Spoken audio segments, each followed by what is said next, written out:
Hi, I'm Alexandra Carter. I'm an artist originally from Massachusetts. I now live in LA, having recently moved here from London. And this is my interview with Art of Choice.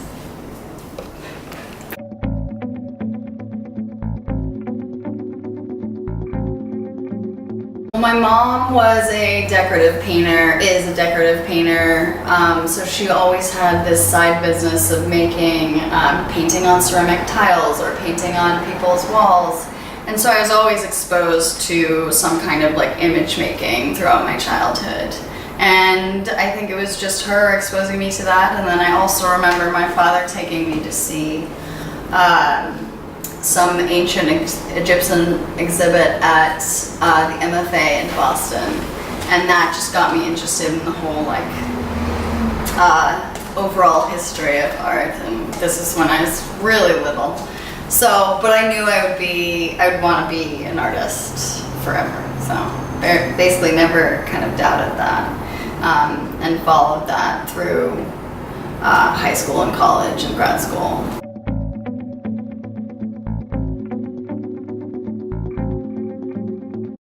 It usually starts from like a group of images that I'll often like collage together in Photoshop, or I'll just see on my image wall, and it will click with me in some way.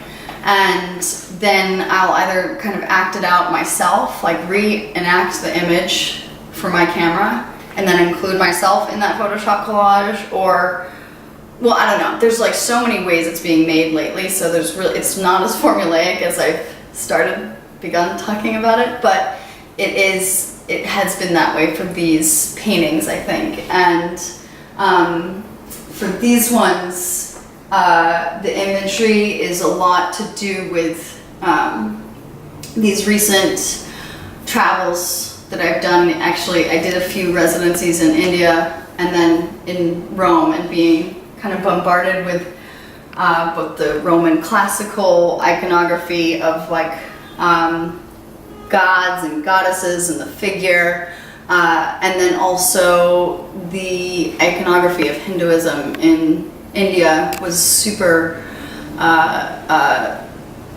big for me to explore. And so in these pieces I'm actually I'm taking from some of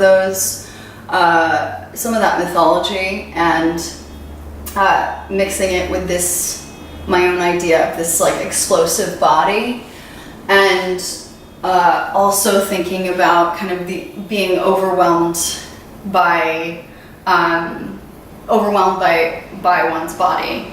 And this goes back to actually something from Una Kazern, something from her writing, where she would talk about, she was in a mental institution, and she mapped out the whole institution as if each room was a part of her body. And she would talk about how she had a very fraught relationship with her own femininity. And so she really avoided the room of the bosoms and the hall of the bellies at all costs. And I just love that line, that just like the difficulty she had with her own femininity and the way that she worded it being, and I love a lot of my works in their titles will refer to the original German words that she used, which is like Busenstube, I don't know how to pronounce it obviously. And I actually forget what the Hall of the Belly, Salderbausch, and I did a whole series called Salderbausch, which is Hall of Bellies. And so these works are kind of like bringing a lot of those different images together. And so I think this one's probably the best example of kind of this body overwhelmed by her own breasts, and but also it was kind of inspired by images of Dionysus that I saw in Italy, and also Artemis. But it's funny, these images of Dionysus, who's technically a god, but he's covered with these grapes. And so what I like how I link that with my own story is that these boobs are actually also cranberries. So they're from this kind of background of mine that's very, very specific to where I grew up and specific to my own small like family business, and then but kind of references the tension that I have with that family. And so yeah, this one, it's got a lot of that kind of going on, intersections of like different themes that I'm always working with. And I mean, like this one comes from more of the Hindu mythological iconography, that being inspired by an image of Hanuman, who was like a monkey god. And he, to prove his love for his gods, he tore open his stomach and he revealed an image of these gods that he was so faithful to. But my image obviously does not really have like some kind of evidence or proof within the inside of the belly, and also the belly is the mouth of a shark as well. So it's kind of working with this,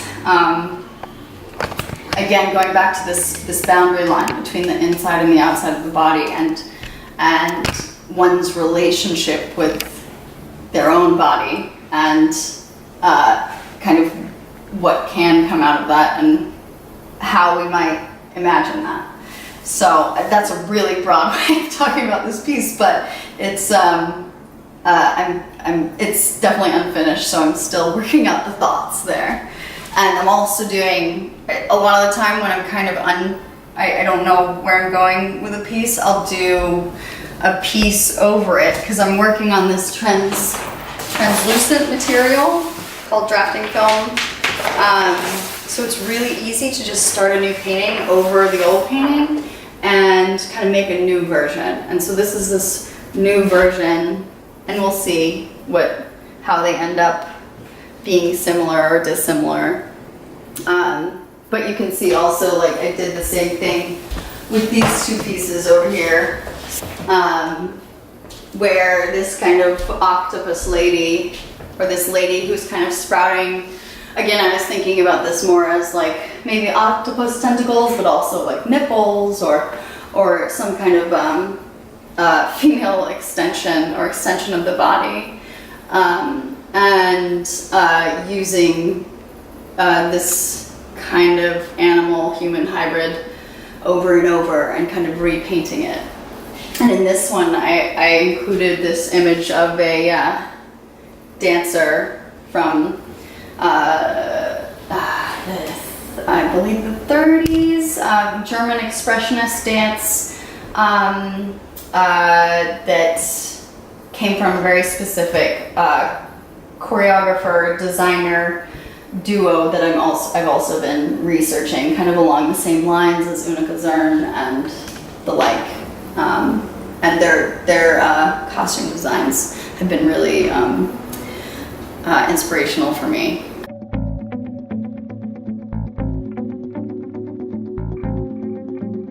A lot of big staple female artists working with the body, like Louise Bourgeois is a big one for me. That throughout my entire artistic career, I still find her images and her sculptures and her whole thing just incredibly rich, and I always have something of hers on my big image wall somewhere. Also Cindy Sherman, as someone who's working with her own body and identity, and that's something that I'm doing a lot in my work.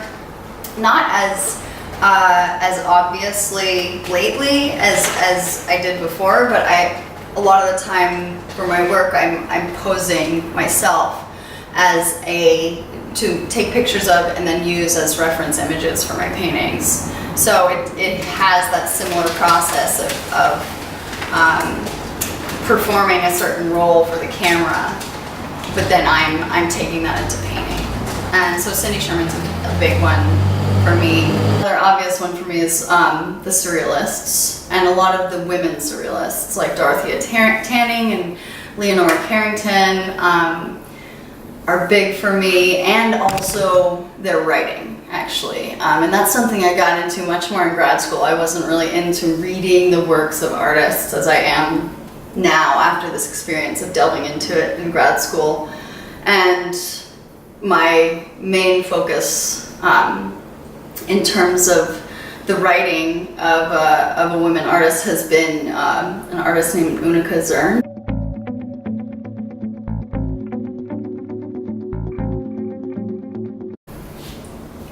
It would be Unica Zern. Not to like beat a dead horse so many times, but I think that it would definitely be her, because I've spent so much time kind of researching her work and her story, and it would just be so interesting, especially if she could speak to me in English, because there's so many resources out there in French and German, but yeah, but that would be great. Yeah, if I had to choose one person, I think that's who I would choose.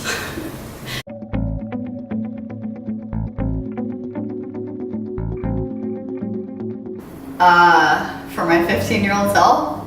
Oh, well, just like, don't fuck around so much. I mean, like, and I mean that in every sense. Like, no, I worked really hard, and like, I think that is like the saving, like the thing that's kept me going as an artist, and that kept me going then, is that I was really working towards being an artist. But I was kind of a crazy kid and put my parents through a lot, and even though I went to boarding school, and but I still was kind of a nut while I was there.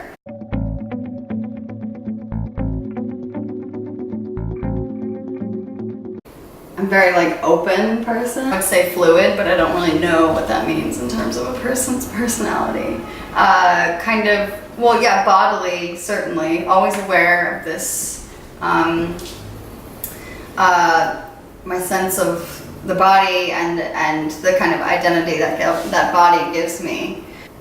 Well, I think thoughtful is definitely one. I mean, I think, again, using the work as a grid for myself, a lot of the components of my work is like really thought out, and it really has to do with my personality and my drive to research and seek knowledge in the issues that I'm involving in my work.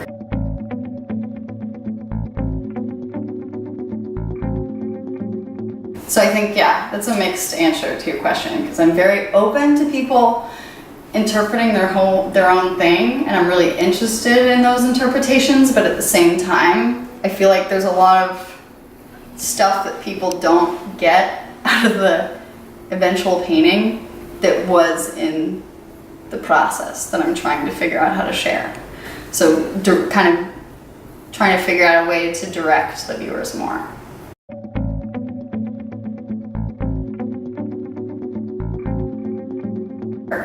So I think the advice that comes from that, like what I've learned out of that, is that there's so many different ways to be an artist. Like one of the things is there are as many ways to be an artist as there are artists, and really finding your own way of doing it and making it work and supporting yourself and still making the work is so paramount, to be open to different ways of doing it, and not just to look at your professors and artist role models as the way.